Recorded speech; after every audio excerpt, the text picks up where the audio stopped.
That hand does not look right. Like, the entire power suit seems to look off right there. Hey guys, Silvertroin here, and welcome back to Let's Play Metroid Prime 2 Echoes. And this appears to be a Federation ship. Oh no, this isn't good.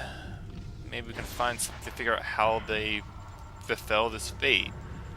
And I love how everything will interface with Samus's gun. Or maybe it's rather that Samus's gun will interface with everything. I did say the Chozo battlesuit was very modular last time, so it would make sense that it can interface with anything. So this is, of course, the doomed trooper log. Found some space pirates and decided to chase after them.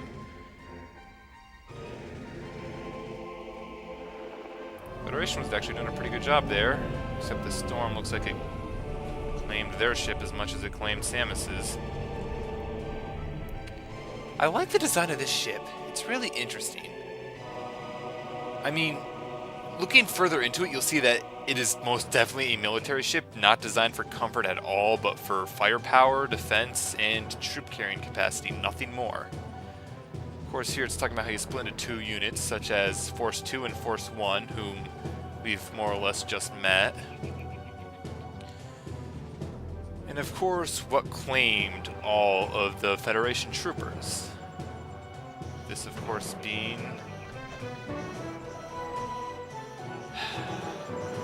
a massive swarm that they couldn't deal with.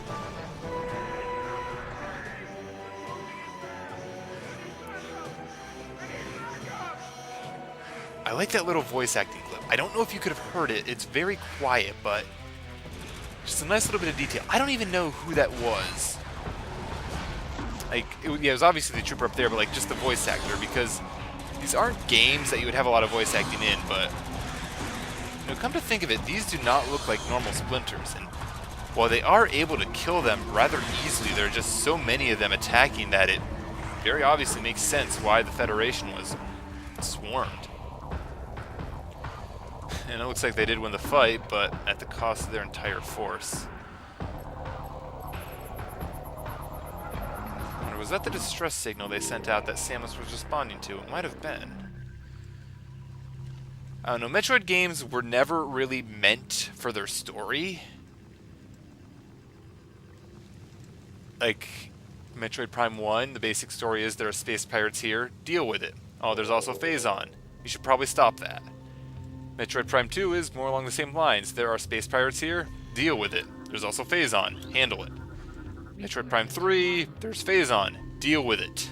Metroid Prime, or not Metroid Prime, Metroid Other M. I don't speak about Metroid Prime Other M story. Of course, scan all of these dudes. I'm going to miss one of them. Watch me. I always miss one of these. Probably the dude up there I'm going to miss. Not going to miss you, dude. Haha, I got all of the Force 1 scans for once.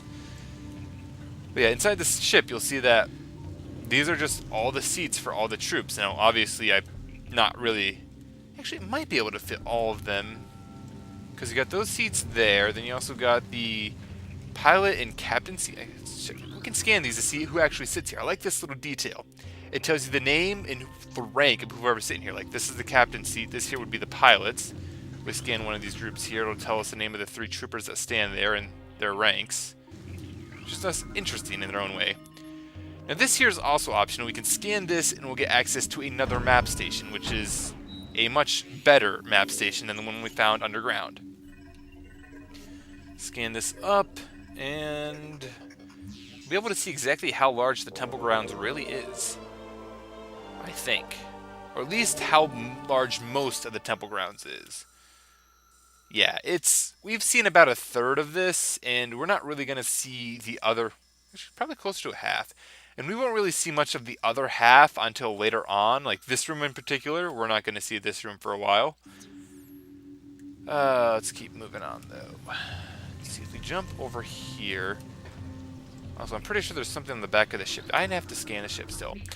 I'm pretty sure there's something on the back of the ship, and I'm going to forget about it. I'm going to forget about that. Let's see, we come over here, scan this, which is a kinetic orb launcher. This is one thing they added into Metroid Prime 2. I don't remember if it's in Metroid Prime 3. I honestly cannot remember. Oh, it's not an actual entry thing. How the kinetic orb launcher works, though, is you go into it as morph ball mode, and it will launch Samus to the other side. Now, we can't get through this door here, so if we look around, what's this? Ordnance crate. Presence of a personal weapon system. Alright then, so let's blow it up and claim our prize, which is the first missile pack of the game. Now, much like the last Metroid game, or Metroid Prime game, you're not so much as getting the missile launcher as getting ammo for the missile launcher. These things are new. These are dark splinters. We're gonna see enough dark variations of... Wow, you dodged that missile pretty well. Some dark variations of several creatures as the game goes on. Dark creatures have more health, do more damage, and are generally more of a pain to deal with. But that's how it usually works. They're palette swaps that are more difficult. They also do act a little differently at times. They have a lot smarter of an AI, the dark splinters, over the normal splinters. Granted, it's kind of hard to have really much of a smarter AI. They just dodge slightly more often, and it makes them more difficult to kill at times. You saw the one kind of just dodge that missile, and it just banked around completely. That's probably why I missed that dude with the scan, because he's up there on that ledge, which you don't actually go up to. And I need more missiles. I have... Ooh, tunnel. Where does this tunnel take me? This tunnel takes me... I can't do anything up there yet. Yellow doors. Yellow doors we will not gain the ability to open for a very long time. And this, you're Force 2, are you not? Yeah. Oh wow, I got all the trooper logs on my first go without missing one. I almost always have to backtrack for them. Presence of a control system, interface unknown. Visible time spectrum or... Well, that's inconvenient. Oh boy, war wasps. War wasps are still a thing, and I hate them so very much. Missiles are almost always the best solution for dealing with them. They came out of a hive, did they not? Oh, I don't see any hive. Oh well, there's a scan up here, which we can scan, get in the ship, and... Or get in the kinetic orb launcher there and launch right up. Oh, another thing I forget is, I don't think you can scan these. No, you can't, but some of the containers you can scan. And I suppose I would have liked a little more consistency with what is a scan and what isn't, but oh well. It's also important that you scan the War Wasp Hive and that you blow it up, and you need a missile to blow it up. The War Wasp Hives will continually spit out more War Wasp, and there's still one up there, isn't there? Yes, there is. The hives will continually spit out more War Wasp until you defeat them, or blow them up with a missile, rather. A missile, you cannot destroy them with your standard shot. You need some sort of explosive concussive force, like the missiles. And cannot jump that high. We can't. Oh, yes, we can. And let's see if I can. I'm out of missiles. I am completely out of missiles. Stuff like that is what makes a hard mode run hard, because you will be like, oh, hey, a scan. And that is the kinetic orb cannon, which I still need more missiles. Give me missiles! Give me missiles. Fine. Alright, so we can scan this over here. Structurally unsound. Explosive damage may cause it. I need missiles. Give me missiles. Freaking wasps. You know what? Is this gonna work? Nope. I need missiles. I need missiles. Give me freaking missiles, you darn wasps. I'm gonna go into that other room to get missiles, aren't I? I'm gonna have to. Pretty sure I'm gonna have to go and get more missiles. I hate the start of a Metroid Prime game because you're just so lacking in... Oh, yay, missiles. You're so lacking in resources at the start of every Metroid game. And that'll destroy the hive, which could potentially be a terrible thing, but it's not. Got missiles, explosive force at that will... Whoa, what the? More war wasps? From where? I have no clue where those two wasps came from. Weakened that enough, so we should be able to just burst through it like that. That's where they're from. Destroy you. Destroy you. Get my missiles. Like missiles. Missiles are not nearly as nice in this game as they are in the first one, because I believe I showed off in the first one how you can essentially rapid-fire missiles by using power beam canceling, I suppose would be a good word for it. But like just doing that and just rapid-firing them. But here you'll see, you look important. You are not that important. But here you'll see that you're not really capable of doing that because the missile launcher will reset each time, which is obnoxious in its own right, but I can understand why they did it that way, and it does serve a use. However, that use comes with a complaint for the rest of the, or for other parts of the game, which I will argue about those mechanics when we get to them. I also completely ignored the rocket-powered elevator, which I find kind of awesome.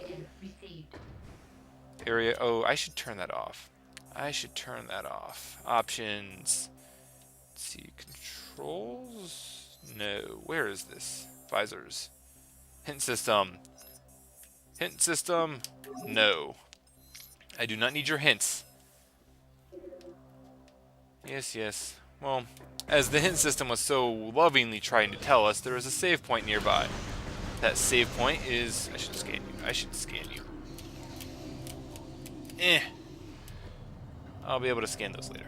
As the hint system was trying to tell us, there's a save point nearby. That save point is down in this room right here. I'm going to forget to come back to this room. I know that already. We don't actually get to come back this way for quite a while. Interesting in that way.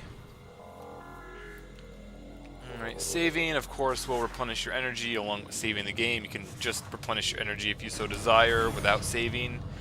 So it's kind of interesting to do that. Now that thing up there. Unknown energy field is scrambling the scan wave. Further investigation advised. Well, there's a cutscene. Does that count as further investigation? Splinters. Oi. Lovely. Now then.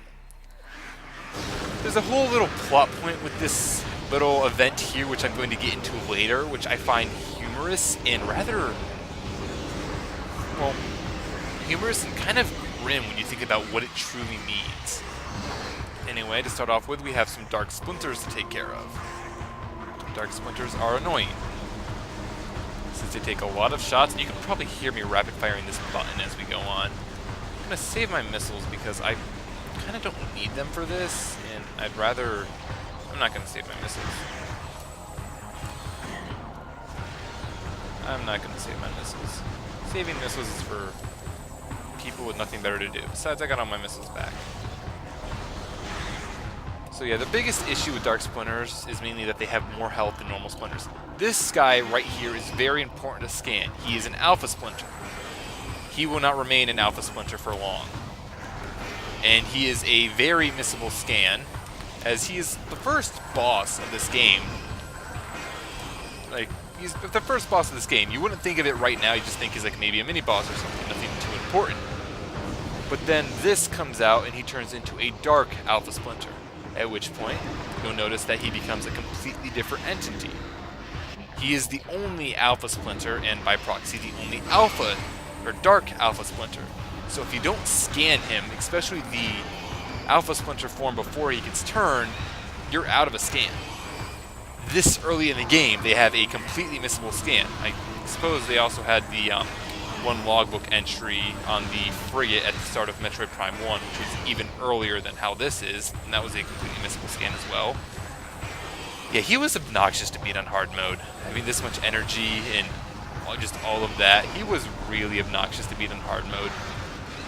He's easy enough to go down on normal though, so of course he goes down rather easily on normal. Now then, one thing I like plot-wise about this, which is kind of funny and grim, is this item we get right about now. I'll explain more about it later when the story of this game is explained. Just take a quick scan of it first. It's unknown technology. Oh, can't seem to get out. Let's grab it.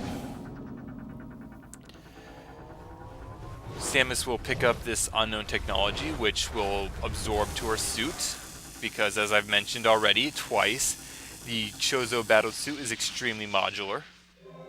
It's actually a decent bit of thing about this game is how modular the suit is with some of the upgrades and such you will get throughout this game. Kind of skipped over that, but what that's basically saying is that it's unknown alien tech, but it doesn't seem to have any detrimental effect to Samus's suit, so no harm, no foul. Scan that to activate the elevator, go up, deal with the annoying low energy beeping, which is going to last for a little while. Going right through here, and we get to see a thing. Looks like a generator or beacon of some sort. A lot of moths around. Speaking of moths, that there is Moths. Yeah, Moths.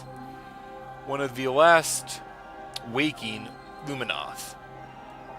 The luminoth are obviously a race of aliens who inhabit this planet.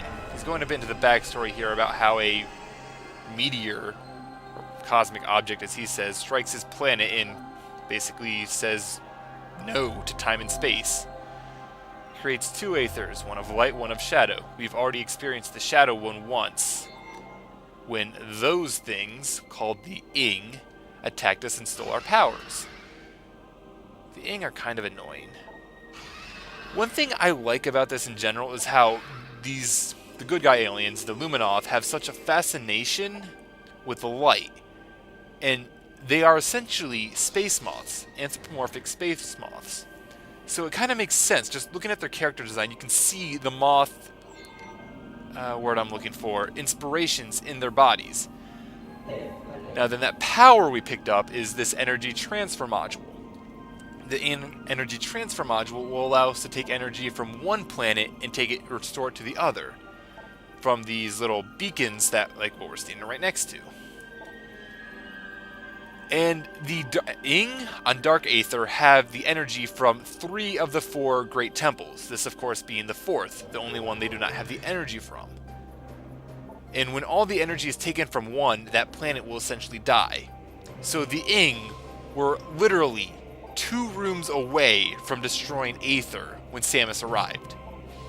Just 2 more rooms, and they would have won the world. They would have destroyed the world and moved on to destroy more stuff. I just find that so humorous about how really dangerous it was when you arrived. Another thing he did, which I don't remember, can I scan? I can scan him. Yes, I can. This is Moths.